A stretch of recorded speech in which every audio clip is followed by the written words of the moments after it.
अस्सलाम वालेकुम नाज़रीन, प्रोग्राम ग्राउंड ज़ीरो के साथ मैं हूं उमर इम्तियाज़। प्रोग्राम की मेज़बान शिफा यूसुफजई की ज़ाती मसरूफियात के बायस प्रोग्राम की मेज़बानी के फ़राइज़ अदा करने की ज़िम्मेदारी मुझ पर है। प्रोग्राम का आगाज़ करेंगे अपनी इस टॉप स्टोरी से, जो कि खैबर पख्तूनख्वा में आज होने वाले सेनेट की 11 नशस्तों के इंतखाब से मुतल्लिक है। और जहाँ हुकूमत और अपोजिशन मुफाहमती फार्मूला कामयाब हो गया है, गैर हतमी और गैर सरकारी नताइज के मुताबिक PTI सेनेट की 6 नशस्तें जीतने में कामयाब हुई है, जबकि बकिया 6 नशस्तें अपोजिशन के हिस्से में आई हैं। गैर सरकारी नतीजे के मुताबिक 7 जनरल नशस्तों में से 4 नशस्तों पर PTI कामयाब करार पाई है और PTI के मुराद सईद, फैसल जावेद, मिर्जा आफरीदी और नूरुल हक कादरी जनरल नशस्तों पर कामयाब हुए हैं। अपोजिशन जमातें 3 जनरल नशस्तों पर कामयाब हुई हैं, जिनमें नून लीग के नियाज अहमद, पीपल्स पार्टी के तलहा महमूद और JUI के अताउल हक शामिल हैं। इसी तरह खवातीन की 2 नशस्तों में से एक पर PTI की रुबीना नास और दूसरी पर पीपल्स पार्टी की रुबीना खालिद कामयाब हुई हैं, जबकि टेक्नोक्रेट्स की नशस्तों में से एक पर PTI के आजम स्वाति और दूसरी पर JUI के दिलावर खान जीत गए हैं। PTI के नाराज उम्मीदवार खुर्रम ज़ीशान को कोई वोट नहीं पड़ा है। PTI और अपोजिशन के दरमियान 6 और 5 का फार्मूला तय पाया था और इसी तनासब से दोनों ने नशस्तें जीती हैं।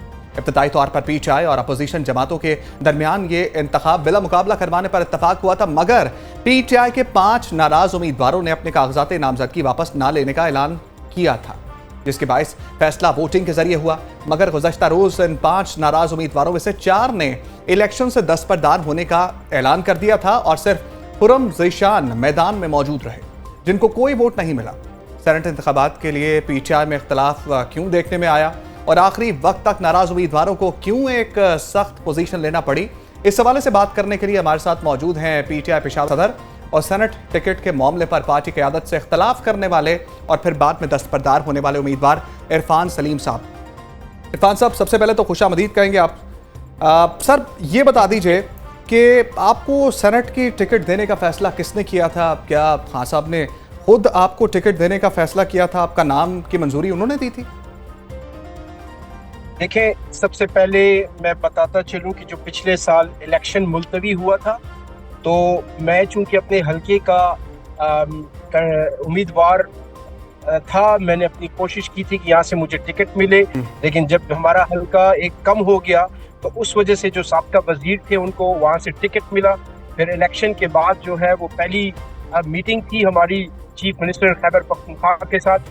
उस वक्त उन्होंने अभी हलफ नहीं उठाया हुआ था, उनकी नॉमिनेशन हो चुकी थी स्पीकर हाउस में, तो वो पेशावर के हवाले से एक मीटिंग थी। तमाम MNAs MPs जो इलेक्ट हुए थे और साथ में पार्टी तंजीम के लोग वहाँ पे मौजूद थे। तो सबसे पहले ही जो हमारी मुलाकात हुई है, तो उसमें सबसे पहले उस वक्त हमारे जो चीफ मिनिस्टर है खैबर पख्तूनख्वा, उन्होंने ही मेरा नाम उस वक्त रिकमेंड किया था और उन्होंने ही फिर जब खान साहब से बात की तो वहाँ से जब अप्रूवल आया, तो जब इलेक्शन हो रहा था तो पहले जो लिस्ट बनी थी उस लिस्ट में मैं चौथे नंबर पर था। अच्छा सर, ये बता दीजिए, जब पार्टी की आदत ने वाज़े मौक़िफ़ दे दिया था कि सेनेट के तमाम उम्मीदवारों की फहरिस्त खुद बानी PTI ने इसको अप्रूव किया है, जिसमें आपका नाम नहीं है, आप दस्तबरदार हो जाएं, तो पहले आप क्यों दस्तबरदार नहीं हुए? रेजिस्ट क्यों किया? लड़ने का फैसला क्यों किया? देखिए, बात ये थी कि जब मैंने आपसे कहा ना कि जो पहली लिस्ट थी उसमें जो नाम थे उसमें मेरा चौथे नंबर पे था, खुर्रम ज़ीशान साहब का 5वें नंबर पे था। इसी तरह इरशाद हुसैन साहब भी उसमें थे और इसी तरह आयशा बानो मैडम भी वहाँ उसमें थी। हमारे सिर्फ इख्तिलाफ ये था कि जी जो लिस्ट पहले अप्रूव हो चुकी है, दोबारा उसके अप्रूवल की क्या ज़रूरत पड़ी है? अगर आप जा रहे हैं इलेक्शन में तो उसको दोबारा तो अप्रूव करने की ज़रूरत नहीं थी, लेकिन एनी हाउ इन्होंने दोबारा जो है वो अप्रूवल मांगा खान साहब से, जिस तरीके से भी मांगा। उस वक्त जो कुछ भी हुआ, खान साहब ने जो अप्रूवल दी, वो फिर पॉलिटिकल कमेटी में बात हुई, पॉलिटिकल कमेटी में जो कुछ भी हुआ वो तकरीबन आपके सामने। फिर उसके बाद दूसरी पॉलिटिकल कमेटी बनी, उसमें जो मामलात हुए वो भी आप सबके सामने हैं। वाज़े ये अहकामात थे पॉलिटिकल कमेटी का। एक डिसीजन ये था कि आप इलेक्शन में जाएं, बजाय ये कि इन पॉलिटिकल पार्टीज के साथ बैठकर आप जो है उनको सीटें ज्यादा दें, जिनके साथ इमरान खान बैठने से इनकारी है। वो नहीं चाहता कि इन लोगों के साथ बैठे, क्योंकि पिछले 3 सालों से इस मुल्क में जिस किस्म का जुल्म, बर्बरियत और फस्तायत इन तमाम पॉलिटिकल पार्टीज ने एस्टेब्लिशमेंट की छतरी के साथ और उनकी सपोर्ट के साथ ये सब कुछ किया है। आप देखें 26वीं आईनी तरमीम, हमारे लोगों को जो है वो शहीद किया गया 26 नवंबर को, 4 अक्टूबर को, उससे पहले भी काफी वाकयात हो चुके हैं। हमारे पार्टी के चेयरमैन जो है वो इस वक्त पाबंद सलासल है। अच्छा इरफान साहब, यहाँ तो अंदरूनी मामला था ना, यहाँ तो अंदरूनी मामला था, अपोजिशन के साथ कोई मामला नहीं था। यहाँ तो अपने आपके अपने लोग थे जिन्होंने आपको दुख दिया। देखिए, मैं पार्टी जब भी डिसीजन, इससे पहले भी काफी मरतबा डिसीजन हुए हैं, मैं वहां पे चुप कर गया था, खामोशी भी इख्तियार की है, सब्र भी किया है, हौसला भी किया है। लेकिन हम सिर्फ इस चीज के ऊपर ये बात करना चाहते हैं कि क्या पॉलिटिकल पार्टीज इस तरह से अपने फैसले करेंगी और इस तरह फर्द वाहिद जो है वो अपने फैसले जो है वो पूरी पार्टीज के ऊपर जो है वो थोपेगा। आपको एक तरीके कार इख्तियार करना चाहिए। जब उन किसी चीज के ऊपर एतराज करता है तो आप जाएं, उसके साथ बैठें, आप उसको सुने। फर्द वाहिद से मुराद आपकी कौन है? जैसे जुलूस करता है इरफान साहब, फर्द वाहिद से मुराद कौन है आपकी? कौन फैसले कर रहा है? देखिए, जिसने भी ये फैसला इम्प्लीमेंट करने की कोशिश की, आप देख लें किसने करवाया है। किसका ये फैसला था कि 6 सीटें हमने जो है खुद लेनी और 5 सीटें जो है वो अपोजिशन को देनी। अब कौन इतना इन्फ्लुएंस रखता है पार्टी के अंदर बानी पीटीआई के अलावा? और पार्टी सदर भी जाहिर सी बात है कोई और हैं, चेयरमैन कोई और हैं इस वक्त जो है, लेकिन फिर उनसे भी ताकतवर कोई है आपकी पार्टी के अंदर? देखें, हम तो सिर्फ ये कह रहे हैं ना कि जब आप कोई फैसला करें तो उसका कोई एक तरीक़ेकार होना चाहिए। पार्टी वर्कर्स किसी चीज के ऊपर अगर आपसे नाराज हैं या अपने तहफ़्फ़ुज़ात का इजहार करते हैं, पॉलिटिकल कमेटी में डिस्कस हो, कोर कमेटी में डिस्कस हो, ये सब कुछ डिस्कस होने के बाद अप्रूवल के लिए आप जो प्रोविंशियल तंजीम है हमारी, उन्होंने ये फैसला किया 15 जुलाई को। उन्होंने लिस्ट भेजी है कि जी मुराद सईद साहब वो नंबर 1 पे होंगे, नंबर 2 के जो ये वो आपके सामने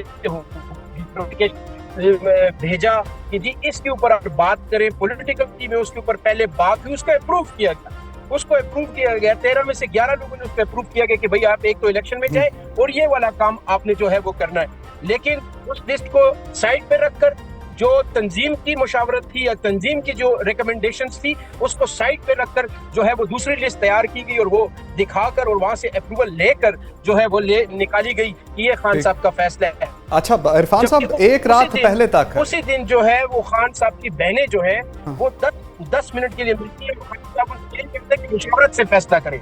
इरफान साहब, ये बताइएगा कि एक रात पहले तक बहुत फर्म स्टांस था आपका और सख्त मौक़िफ़ अपनाया गया था तमाम उम्मीदवारों की जानिब से कि हम बैकफुट पर नहीं आएंगे, लेकिन उसके बाद जो है वो अचानक से फैसला किया गया कि हम दस्तबरदार हो जाएंगे। तो क्या इतना शदीद दबाव था? प्रेस कॉन्फ्रेंस करते हुए आप दीदा हो गए और रंज में थे, फिर आपको दिलासा भी दिया जा रहा था। क्यों दस्तबरदार होने का ऐलान किया आपने? देखें, जब आपकी पार्टी एक जगह के ऊपर लाइन ड्रॉ कर ले और तमाम की तमाम लीडरशिप जब उसके ऊपर खड़ी हो जाए कि ये लाइन है और इस लाइन के आगे आपने नहीं जाना, और फिर आपको कहा जाए कि हमें डर है कि कहीं मुराद सईद जो है वो अपनी सीट ना हार दे, तो मुराद सईद तो हमारी उसकी जो कुर्बानियां हैं, जो इस वक्त उसकी ज़िंदगी को जिस किस्म के ख़तरात हैं वो सब आपके सामने हैं। वो बेचारा तो अपनी जिंदगी को बचाने के लिए जगह जगह के ऊपर आज तक मंजर आम पे नहीं आ सका। वो इमरान खान की जिस तरीके से उसने वो तहरीक को लीड किया, वो हम इस खैबर पख्तूनख्वा में जिस तरीके से उसने अमन के लिए जो बात की, तो वो उसका जुर्म ठहरा। हमें जब ये कहा गया कि मुराद सईद, हमें डर है कि मुराद सईद कहीं ना हार जाए, ऐसा ना हो कि हमारे 20-25 में बताया गया कि हमारे 20-25 मेंबरान असम्बली जो हैं वो हमारे साथ नहीं है अगर हम इलेक्शन में जाते हैं, हमारे साथ नहीं है अगर हम इलेक्शन में जाते हैं। और फिर पूरी पार्टी लीडरशिप और फिर एडिशनल सेक्रेटरी जनरल साहब जो खत उन्होंने भेजा और जिस तरीके से उन्होंने हमारे से तमाम मामलात फोन के ऊपर बताए, फिर जो है वो हमें अपने दोस्तों के साथ, पार्टी के वर्कर्स के साथ बात करके वो सब कुछ करके हमने वो जो भी मंजर आपके सामने आया वो फैसला हमने किया। मैं आज भी कहता हूं, मैंने कल भी कहा कि एज अ प्रोटेस्ट हम जो है वो फैसला जो है वो अपना पीछे हट रहे हैं। हम खुशी के साथ ये फैसला नहीं कर रहे। देखें, पाकिस्तान तहरीक इंसाफ का कारकुन इंतहाई बेलोस कारकुन है। वो कभी भी आप देख लेना कि मुझे बताएं कि किसी पार्टी का ऐसा कारकुन है कि जो शहीद हो गया, जो जख्मी हो गया। हमारे इस पेशावर में खैबर पख्तूनख्वा की असम्बली के सामने 9 मई को 6 कारकुनों को स्ट्रेट फायर करके शहीद किया गया।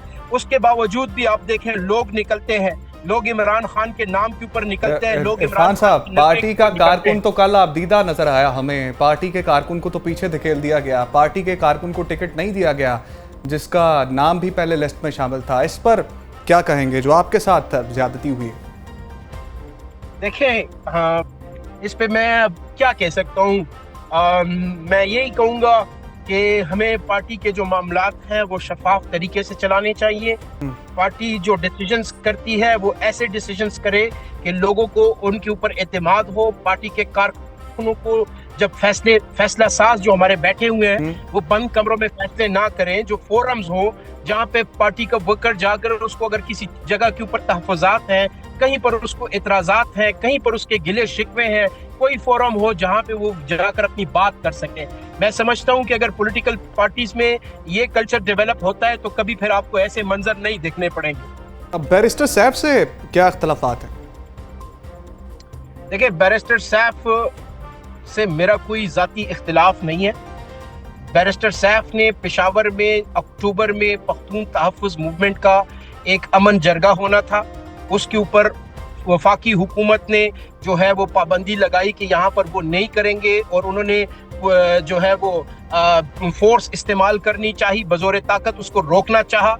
जबकि हमारी सूबाई हुकूमत का ये स्टांस था कि ये जमहूरियत है, यहाँ पे जो है वो हर किसी को आइन के तहत पुरअमन एहतजाज करना, पुरअमन इकट्ठ होना लोगों का, उस पर कोई जो कदगन नहीं होनी चाहिए। हमारे मेंबरान असम्बली ने उसके ऊपर बात की कि हमें इन लोगों को, ये पख्तून तहफ़्फ़ुज़ मूवमेंट के जो लोग हैं, ये आए अपना जरगा करें, पुरअमन तरीके से यहाँ पर बैठे, इसको सूबाई हुकूमत फैसिलिटेट करेगी। उस पॉलिसी के खिलाफ और मेंबरान असम्बली की स्टेटमेंट्स के खिलाफ जो उन्होंने असम्बली के फ्लोर के ऊपर दिए, उसके खिलाफ जो बैरिस्टर सैफ ने स्टेटमेंट्स दिए, मैंने उसकी मुखालफत की, बरमला मुखालफत की, उसके ऊपर मैंने बात की। और मैंने सिर्फ नहीं की, पूरी पार्टी ने उसके ऊपर बात की। हमारे सिटिंग MNAs ने जो है वो ट्विटर के ऊपर, सोशल मीडिया के ऊपर उसके ऊपर बात की।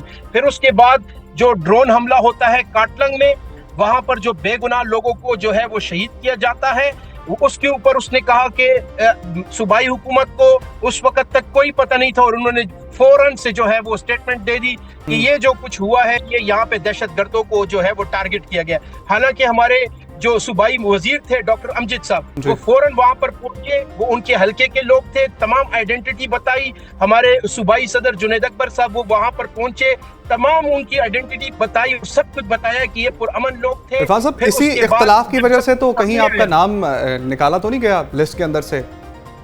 देखें, मैं एक बात करूं, मेरे हल्का पेशावर में जहां से मैं इलेक्शन लड़ रहा था वहां से हल्का गायब हुआ, वहीं से हल्का गायब हुआ। जब टिकट साबिका वजीर साहब को दिया गया तो मैं भी वहां पर कंटेस्टेंट था। मैं समझता था कि ये मेरा हक है और मुझे ये टिकट मिलना चाहिए, लेकिन मुझे नहीं मिला। मैं जब अपनी स्ट्रगल कर रहा था टिकट के दौरान, तो वहां पर ये जो एस्टेब्लिशमेंट के लोग, इन्होंने मेरे से राब्ता किया, मेरे से मिले और उन्होंने कहा कि आप खड़े हो, आपको हम जितवाते भी हैं, आप इलेक्शन लड़ें, आपको जितने पैसे चाहिए वो सब कुछ मैं आपको देता हूं, लेकिन आप इलेक्शन करें। जब मुझे इन मामलात का पता चला और इन इरादों का पता चला, उसी वक्त मैंने जो साबका सूबाई वजीर है उनके करीबी दोस्त को फोन किया। मैंने कहा कि आज ही रात जो है ये मसला खत्म करो ताकि मैं जो है वो विड्रा करूं और हम कंबाइंड जाते कैंडिडेट्स हैं उसके लिए कैंपेन जाते मुझे ये बता दीजिए, ये जो फार्मूला सेट हुआ था हुकूमत अपोजिशन के दरमियान 6-5 का, मुतमईन है ये जो रिजल्ट आए हैं?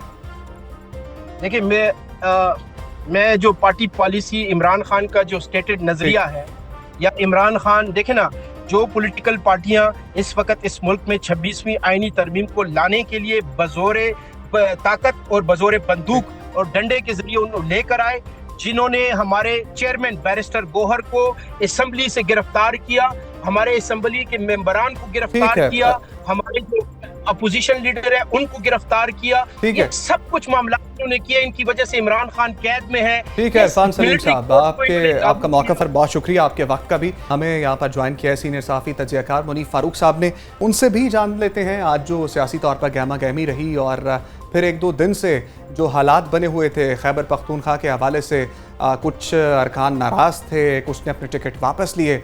मुनीफ फारूक साहब, किस तरह से देख रहे हैं इस सियासी गहमा गहमी को और पिछले एक दो दिनों से जो हालात बने हुए थे उसको? देखिए, ये एक सेटलमेंट के तहत ये सारा कुछ हुआ है।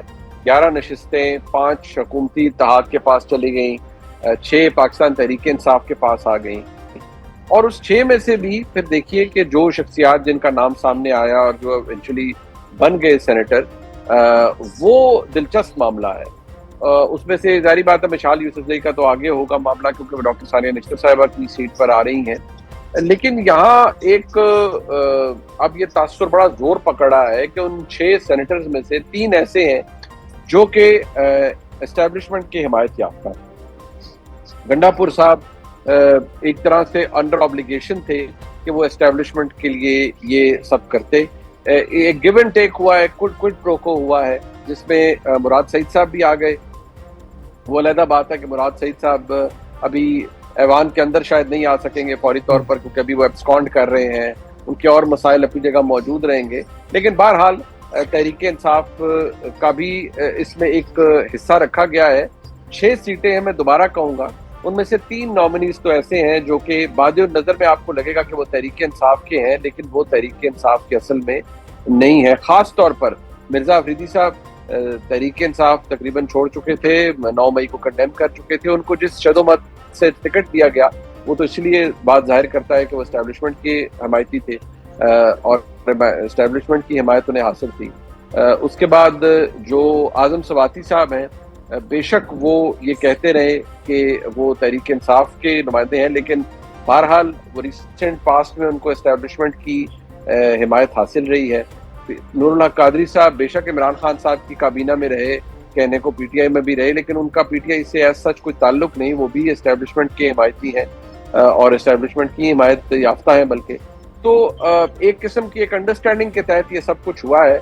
इससे फायदा हुकूमती इत्तेहाद को भी हुआ है, पीटीआई को भी हुआ है, लेकिन देखना यह है कि जो कंसेशन पीटीआई ने एस्टेब्लिशमेंट को दिया है और जो कुछ कंसीड किया है, क्या इसके बदले इमरान खान साहब के लिए कुछ आसानियां होंगी या नहीं, ये सिर्फ वक्त बताए। अच्छा मुनीब साहब, अभी इरफान सलीम साहब से भी हमारी बात हो रही थी और कल वो अपनी प्रेस कॉन्फ्रेंस में आप दीदा भी नज़र आए और देखने में आ रहा था कि उनका फैसला नहीं था, वो नहीं चाह रहे थे दस्तबरदार होना, लेकिन दस्तबरदार हुए। तो ये जो इख्तलाफात हैं इसको किस तरह से देख रहे हैं? क्या खैबर पख्तूनख्वा में आने वाले दिनों में मामला मजीद ख़राब हो सकते हैं? देखिए, ये बाज़ नज़र में ये एक प्रॉब्लम तो एग्जिस्ट करता है तहरीक इंसाफ के लिए, लेकिन देखना यह है कि पार्टी का जो वर्कर है वो डिसल्यूजन तो हुआ है, उससे मसाइल भी हैं, लेकिन क्या वो इमरान खान साहब के नज़रिए के साथ इसी तरह चलता रहेगा? क्योंकि ये जो मसलहत दिखाई है पूरी पीटीआई खैबर पख्तूनख्वा ने या गंडापुर साहब ने, ये तो एक किस्म का ऑपरेशन गंडापुर था ना, अली अमीन गंडापुर साहब का ऑपरेशन था। इसमें जो कुछ भी हुआ इसमें कंसेशन खान साहब ने भी दिखाया है। क्या वो सपोर्टर, वर्कर, नजरियाती कारकुन इस कंसेशन को, इस अंडरस्टैंडिंग, इस समझौते को तस्लीम करेगा, या वो चाहेगा कि वो अपने ओरिजिनल बयानिए के ऊपर रहे? ये फिलहाल तो एक डिस्क्वाइट मौजूद है खैबर पख्तूनख्वा में और ये मौजूद रहेगा तहरीक इंसाफ के लिए। अच्छा, ये जो गठजोड़ देखने में आया है और अपोजिशन का और हुकूमत का और 6-5 का जो फार्मूला है, कितनी देर तक देर पा देख रहे हैं इसको? आने वाले दिनों में भी मिलकर ही काम करेंगे या सिर्फ ये इलेक्शंस की हद तक था? देखिए, मेनली तो ये इलेक्शंस की हद तक था, लेकिन मुझे लगता है गंडापुर साहब को अब फिलहाल तो कोई खतरा नहीं है, अनलेस के एस्टेब्लिशमेंट के ऊपर से भी हाथ उठा ले और कोई ऐसी करे, कुछ मामला हो जाए जो उनके खिलाफ जाए। मुझे नहीं लगता। गंडापुर साहब के साथ ये कैरेट एंड स्टिक वाली पॉलिसी अपनाई गई है और फिलहाल वो इसी के ऊपर चल रहे हैं। जब तक वो इस निज़ाम को फॉलो करते रहेंगे, बाज़ नज़र में उसे ललकारते भी रहेंगे, लेकिन जो बुनियादी इसकी हुदूद है उसमें ही रहेंगे और चलते रहेंगे, तो फिर मामलात उनके लिए आसान रहेंगे। वो खान साहब से लॉयल ज़रूर हैं, लेकिन प्यारी उन्हें अपनी कुर्सी भी बहुत। अच्छा मुनीब साहब, ये बताइएगा कि सेनेट इलेक्शन के हवाले से तो मुफाहमत हमने देखी दोनों पार्टीज़ के दरमियान, अपोजिशन और हुकूमत के दरमियान। अब आने वाले दिनों में सियासी मामलात पर आप देख रहे हैं मामलात बेहतर होने जा रहे हैं? क्या वफाक में भी मामलात जो हैं वो मिलकर हो सकते हैं? नहीं, मेरा नहीं ख्याल। बुनियादी जो आपस में आर्ग्यूमेंट है वो तो अपनी जगह मौजूद रहेगा। इसमें तवज्जो तलब चीज ये है कि क्या इस कंसेशन के बदले खान साहब को कोई फायदा होगा या माइनस खान साहब सिर्फ तहरीक इंसाफ को फायदा होगा। ये भी एक अहम चीज है और ये भी काफी नोटवर्दी चीज है।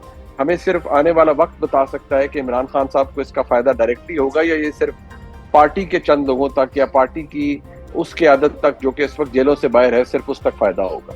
अच्छा मुनीब साहब, ये बताइएगा, अभी इरफान सलीम साहब से जैसे हमने गुफ्तगू की, नाराज़ थे और वो जिस तरह मैंने पहले भी जिक्र किया आबदीदा भी नज़र आए, तो ये जो नाराज़गी हुई है 5-6 अरकान की और फिर जो है वो मामलात इस नहज तक आ गए कि दूसरे लोग सामने आ गए, मुराद सईद का नाम आया जिसको वो पहले से ही जो है इख्तलाफात हैं पार्टी के कुछ लोगों को उन पर, तो ये कोई चीज़ ख़राब करेगी आने वाले दिनों में?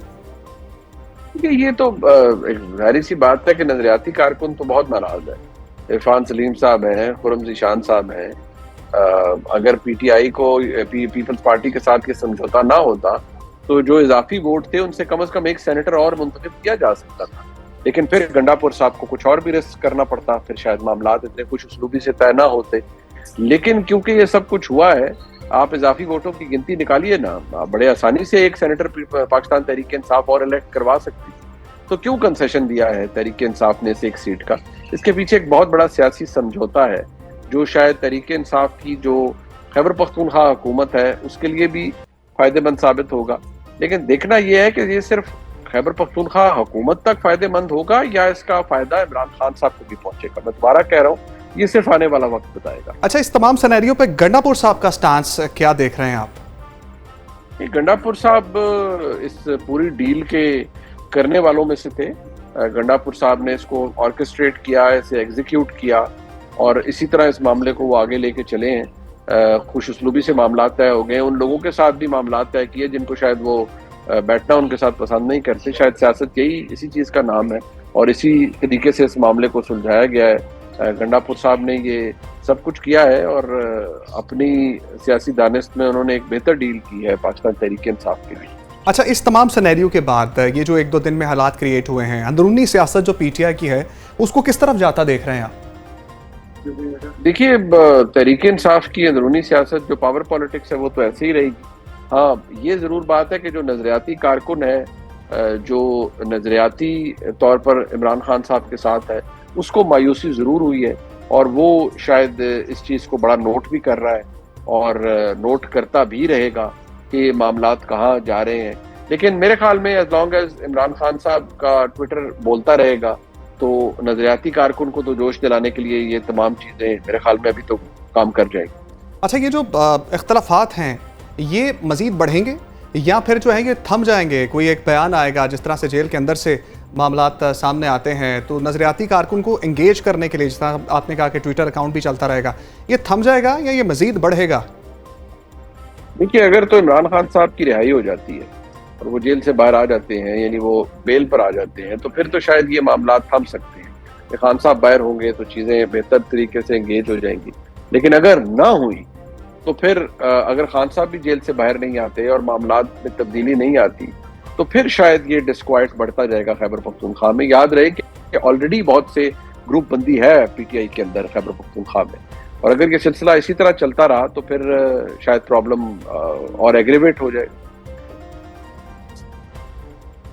अच्छा, जिस तरह से मुराद सईद साहब की आपने बात की और रूह पोश रहे काफ़ी अरसे तक और फिर सेनेटर बनकर सामने आ गए, आपको लगता है कि अब अमली तौर पर सियासत में इन हो जाएंगे और मामलात उनके तय आ जाएंगे इस तमाम सिनेरियो के बाद? नहीं, मेरा नहीं ख्याल कि फौरी तौर पर वो यहाँ वापस आ सकते हैं या उनके कोई मसाइल हल हो सकते हैं। वो क्योंकि उनके हवाले से ख़ास तौर पर और एस्टेब्लिशमेंट का एक मौक़िफ़ रहा है कि जो लोग 9 मई में इन्वॉल्व हैं वो इस तरह से वापस नहीं आ सकते। लेकिन अगर आ जाते हैं तो फिर तो ये एस्टेब्लिशमेंट की जानिब से भी एक बहुत बड़ा कंसेशन होगा जो मुराद सईद का तो दिया जाएगा, और अगर उन्हें दिया गया तो बाकी लोग भी कहेंगे कि हमें भी दिया जाए। फिर तो हम एक ओवरऑल एमनेस्टी या एक ओवरऑल माफ़ी की बात कर रहे हैं जो कि दी जाएगी। अच्छा, आखिर में ये बता दीजिए, अफवाह तफहीम के हवाले से जो मामला हमने देखे पीटीआई और नून लीग के दरमियान, जिस तरह से हालात अभी बन रहे हैं, अब मुस्तकबिल करीब में देख रहे हैं कि मज़ीद मिल के काम करें? देखिए ये सियासत है, इसमें रूल आउट तो कुछ भी नहीं किया जा सकता, लेकिन मामलात उस तरीके से तो फिलहाल मुझे नहीं लगता कोई सियासी इंगेजमेंट दोनों जमातों की आपस में होगी। बहरहाल ये एक डील का हिस्सा था जो हुआ, और जिस तरह से मामलात चल रहे हैं शायद उसी तरह से ही चलते भी रहेंगे फिलहाल। ठीक है मुनीर फारूक साहब, बहुत शुक्रिया आपका। और नाज़रीन, हमने बात की आज होने वाले सेनेट इलेक्शन के हवाले से, और अब प्रोग्राम में जिक्र बलूचिस्तान में एक खातून और मर्द को गैरत के नाम पर कत्ल किए जाने के वाक़े का, और इस हवाले से सामने आने वाले बलूचिस्तान हुकूमत के मौक़िफ़ का। 2 रोज़ कबल सोशल मीडिया पर एक फुटेज वायरल हुई थी जिसमें एक खातून और एक मर्द को मुसल्लह बलोच अफराद की जानिब से बलूचिस्तान के इलाके में गोलियों का निशाना बनाकर हलाक करते देखा जा सकता है। ये होलनाक वीडियो थी जिसने सबको हिला कर रख दिया था, और इन दोनों अफराद को मुबैना तौर पर पसंद की शादी करने पर गैरत के नाम पर कत्ल किए जाने का दावा सामने आया था। इस वाक़े की मुल्क भर से शदीद अल्फाज में मज़म्मत की गई, और इसी हवाले से आज वज़ीर आला बलूचिस्तान सरफराज बुगटी ने एक प्रेस कॉन्फ्रेंस की और यह दावा किया कि कत्ल किए गए मर्द और खातून के दरमियान कोई अज़दवाजी रिश्ता नहीं था, बल्कि दोनों पहले से शादीशुदा थे और उनके बच्चे भी हैं। वज़ीर आला के मुताबिक जिस खातून को पसंद की शादी करने पर कत्ल किए जाने का सोशल मीडिया पर दावा किया गया, उसके 5 बच्चे हैं और उसके शौहर का नाम नूर है, जबकि मकतूल मर्द भी पहले से शादीशुदा है और उसके 6 बच्चे हैं। वज़ीर आला ने मजीद बताया कि इस केस की सबसे तशवीशनाक बात यह है कि कोई भी शख्स FIR दर्ज करवाने के लिए तैयार नहीं है, जबकि मकतूलीन के वालिदैन और बच्चे मौजूद हैं, लेकिन अब तक कोई भी FIR दर्ज करवाने नहीं आया। वज़ीर आला ने दावा किया कि इस केस में अब तक 11 अफराद गिरफ्तार किए जा चुके हैं, जबकि मजीद मुल्ज़िमान की गिरफ्तारी के लिए छापे भी मारे जा रहे हैं। जो भी इस केस में मुलव्वस होगा उसको कैफिर किरदार तक पहुंचाया जाएगा। बलूचिस्तान कत्ल क्या है, इसकी हकीकत क्या है, असलियत क्या है, कैसे पेश आया, वीडियो किसने वायरल की, इसी पर बात करने के लिए हमने राब्ता किया है कोयटा से साहबी अयूब तरीन साहब से। अयूब तरीन साहब, खुशामदीद कहेंगे आप। सर ये बताइएगा, इस होलनाक वाक़े की वीडियो सोशल मीडिया पर किसने पोस्ट की, ये तासुर भी दिया जा रहा है कहीं इस वीडियो को कातिलों की जानिब से तो नहीं पोस्ट किया गया? हकीकत क्या है? बिल्कुल, ये एक अजीब सा वाक़या हुआ है, क्योंकि अभी इसके जो आज सिविल मजिस्ट्रेट थे उनके हुक्म पे डिगारी में ये वाक़या है। कोयटा ज़िला कोयटा का ही हिस्सा है, लेकिन कोयटा से तकरीबन 50-60 किलोमीटर जो शमाल की ईस्ट की तरफ है, वहाँ पे ये वाक़या 4 जून को ये वाक़या पेश हुआ है। यानी उसके बाद आज तकरीबन 1.5 माह बाद जो है ये वीडियो वायरल हुई है, और ये वीडियो भी एक ऐसे वक्त में वायरल हुई है कि जब बहुत सारे और मामला कोयटा में यानी बलूचिस्तान में अमन अमान के जो मसला तो दीगर मामला चल रहे थे और हुकूमत की जानिब से इक़दाम भी हो रहे थे। इस सूरत में इस वीडियो का वायरल होना खुद भी एक सवालिया निशान है कि ये वीडियो और फिर जिस बेदर्दी से उस खातून को कत्ल किया गया है वो भी एक सवालिया निशान है, क्योंकि ये जो है जिस तरह वज़ीर आला बलूचिस्तान ने भी कहा कि ये बलूच रिवायत में भी इस तरह नहीं है, पश्तून रिवायत में भी नहीं है। उसके बाद जो गिरफ्तारियाँ हुई कि वज़ीर आला ने भी इसकी तस्दीक की, 11 अफराद गिरफ्तार हुए हैं, उसमें सातकजी कौम का जो सरदार है जिससे उस खातून का यानी बानो बीबी का ताल्लुक था सातकजी कौम से, उसके सरदार को भी गिरफ्तार कर लिया गया है। अच्छा सर, अयूब साहब ये बताइएगा, आज वज़ीर आला बलूचिस्तान की जानिब से ये दावा किया गया है, जो पहले बातें गर्दिश कर रही थी कि इन्होंने भाग कर पसंद की शादी की थी और उसके बाद जो है इनको बुलाकर खाने पर बुलाया गया, फिर कत्ल कर दिया गया। आज उनकी जानिब से बयान दिया गया है कि इनमें कोई अज़दवाजी रिश्ता मौजूद नहीं था, पहले से लड़की भी शादीशुदा थी और मर्द भी शादीशुदा था। लड़की के 5 बच्चे थे और मर्द के जो थे वो 6 बच्चे थे। तो इसमें कितनी हकीकत है? जो आपने जो है वो मालूमात ली हैं उस हवाले से बताइए। हमने जो मालूमात की, क्योंकि हमारे पास भी यकीनन जो मालूमात आ रहे हैं मुख्तलिफ ज़राए से आ रहे हैं, और उसमें कोई इस तरह का नहीं कह सकता है कि ये कहाँ तक ये मालूमात दुरुस्त है या कहाँ तक ये गलत है, क्योंकि अभी इस वाक़े में जो जाँ बाग हुए हैं, चाहे वो खातून है चाहे वो मर्द है, वो इस दुनिया में नहीं है, तो इसकी तस्दीक मुमकिन ही नहीं है। लेकिन ओवरऑल जब आपने बात की है तो ये बताया जा रहा है कि ये जो खातून थी, ये सनुल्लाह जो मर्द था, इसके साथ कोई 9-10 महीने पहले ये गई थी ये दूसरे दूसरे को लेकर बाहर गए थे। बाद में इनका जो पहले से शौहर था खातून का, उसके साथ ये वापस आ गई, अपने घर में रहने लगी। लेकिन जो मेल था उसके बारे में ये कहा जा रहा है कि वो उनका उनका दरमियान में आपस में एक मुठसर चलता रहा, जिसकी बुनियाद पे फिर उनके जो लड़की के भाई थे वो बताया गया कि उन्होंने उस मर्द को एक पकड़ने की कोशिश की और वहाँ से वो भागा, एक घर में घुस गया। तो घर वालों ने भी वो बलूची रिवायत के तहत कि भाई हम आपको ये बंदा हवाले नहीं करेंगे। फिर मतलब आप ये कहना चाह रहे हैं कि जो वज़ीर आला ने बयान आज जारी किया है, पहले से शादीशुदा थे और बच्चे भी थे, ये बात दुरुस्त है? जो पहले वाली स्टोरी सामने आई थी वो स्टोरी ठीक नहीं है? वो ठीक नहीं है। ये बात दुरुस्त है किसी हद तक कि उस खातून के पहले से बच्चे थे और मर्द भी पहले से शादीशुदा था। लेकिन वो जो इनकी जो क्या कहते हैं, इनकी जो डेथ हुई है, जो काज बना है वो ये था कि जो लड़की के भाई वगैरह थे उन्होंने वो जो मर्द था एहसानुल्लाह, उनको पकड़ लिया था एक घर में। फिर घर वालों ने उस पर बहुत सख्त प्रोटेस्ट किया कि हमारी रिवायत नहीं कि हम ये बंदा हमारे घर में है और हम आपको हवाले करें। फिर वो बताया जा रहा है कि मेड़ मरका हुआ, जब फैसला किया कि आप वो लड़की लाओ और इधर ही फिर दोनों को या मारना है तो फिर दोनों को मार दे। फिर ये लोग आए, लड़की को कहा कि आप हमारे साथ चले, हम सुलह करेंगे, ये करेंगे, वो बंदा हमारे। अच्छा अयूब साहब, ये थोड़ा सा पस मंजर बता दीजिए, क्या प्रॉपर जिरगा बैठा, उसमें लड़के और लड़की का मौक़िफ़ लिया गया, उनसे पूछा गया, उनकी जानिब से क्या कहा गया? ये अभी तक हमारे पास ये कोई इस तरह के सबूत या इस तरह के एविडेंस अभी तक नहीं आया कि जरगे में लड़के से या लड़की से पूछा गया है क्या नहीं पूछा गया।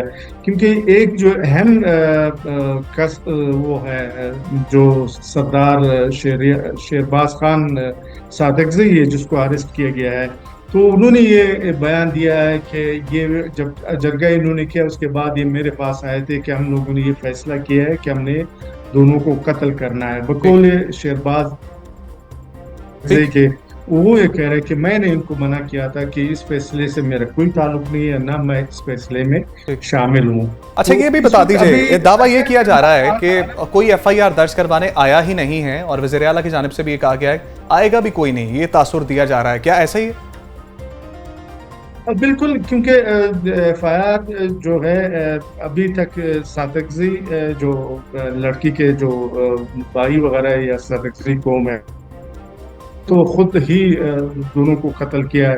लेकिन अभी तक जो लड़के का कबीला है उनकी जानिब से अभी तक इस पर कोई रिएक्शन या कोई वो नहीं आया। अभी देखना है कि इसके बाद यकीनन इस तरफ से भी कोई आएगा FIR के लिए, या मुमकिन ये है कि वो कबायली जरगे के जरिए दोनों कबाइल बैठ के इस इशू को बातचीत और के जरिए। अब जो ये खबर सामने आई है कि 11 अफराद को गिरफ्तार करने का दावा भी किया गया है गवर्नमेंट की जानिब से, वज़ीर आला बलूचिस्तान की जानिब से, अब वाकई ये असल मुजरिम है और क्या इन्होंने इतराफ़ जुर्म कर दिया? आपके पास क्या डिटेल्स हैं? क्योंकि ये अभी उसमें जो FIR काटी गई उसमें तकरीबन जो खातून थी मरहुमा के भाई है और 8 FIR वो कहते हैं ये मालूम है जिसमें आइडेंटिफाई हुआ है, और 14 ऐसे कि वो अभी तक वो आइडेंटिफाई नहीं हुए। लेकिन ये कि हुकूमत का ये मौक़िफ़ है कि मुख्तलिफ जो गिरफ्तार हुए उनके ज़रिए बाकी जो लिंकेजेस बन रहे हैं तो उसी हिसाब से गिरफ्तारियों का ये सिलसिला जारी है। और इसमें जो CTD का बहुत बड़ा अहम रोल रहा है, उन्होंने रातों रात जो है अपनी कार्रवाई करके बलूचिस्तान जैसे दिगारी जैसे पहाड़ी इलाके में ये कार्रवाई किया और ये इतने बड़े पैमाने पे एक ही रात में या 24 घंटे के अंदर 24 घंटे में जिस तरह आपने कहा कि गिरफ्तारियां की हैं, तो ये भी ज़रा बता दीजिए आपकी मालूमात के मुताबिक क्या जिरगे का पता लगाया जा सका है? कौन लोग थे, किन्होंने जिरगा बुलाया, और क्या जिन्होंने सज़ा दी थी, जिरगा माहिदीन जिन्होंने फैसला किया था, उनमें से किसी को गिरफ्तार किया गया? उनमें से मैंने जैसे पहले बता दिया था कि सरदार शेरबाज सादकज़ई के बारे में कहा जा रहा है कि उन्होंने ये फैसला दिया था।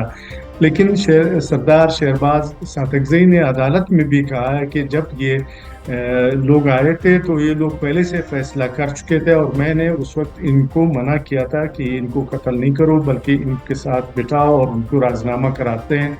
लेकिन फरीकैन जो थे, मतलब जो लड़की के भाई वगैरह थे या दूसरे जो उनके रिश्तेदार थे, वो इस बात के लिए तैयार नहीं थे, जिसकी बुनियाद पे ये वाकया पेश आया। ठीक है अयूब तरीन साहब, बहुत शुक्रिया आपके वक्त का। नाजरीन, इस हवाले से आज गुफ्तगू हुई वज़ीर-ए-आज़म शहबाज शरीफ साहब की भी वज़ीर आला बलूचिस्तान से। उन्होंने कहा कि मुल्ज़िमान को काफ़िर किरदार तक पहुँचाया जाए और किसी भी तरीके से इस बात को, कानून को हाथ में लेने की इजाज़त नहीं दी जाएगी। हमें प्रोग्राम से इजाज़त दें, हम आपकी खिदमत में कल दोबारा हाजिर होंगे। अल्लाह ने